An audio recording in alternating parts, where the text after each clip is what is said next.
Hello bachcho, let's read the question. The question is statement based question. Statement 1 says the central ministry collects information relating to total volume of goods and services and their prices with the help of various government departments of all the Indian states and the UTs and then estimates the GDP of the country.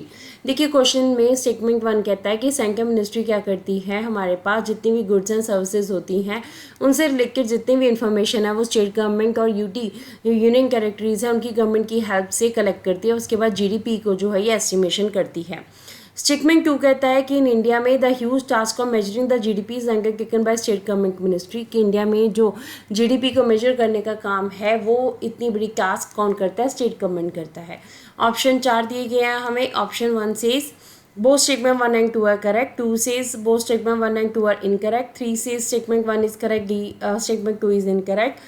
4 says statement 1 is incorrect and statement 2 is correct. So let's read about the answer.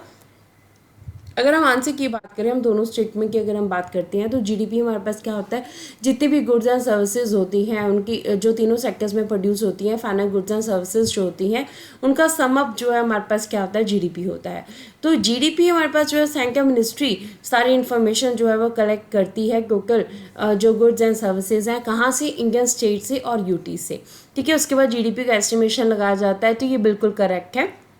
Statement 2 कहती है कि ये India में जो GDP का जो इतना बड़ा टास्क है वो स्टेट गवर्नमेंट मिनिस्ट्री करती है. तो दिस इज इनकरेक्ट. ठीक है, ये जो काम है वो कौन करता है, वो सेंट्रल गवर्नमेंट करती है. तो सेंट्रल गवर्नमेंट इस सारे ह्यूज टास्क को हैंडल करती है.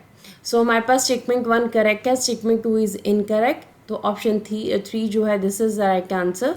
Option 3 is the right answer of this statement based question. Hopes you understood the question as well as the answer. Thank you.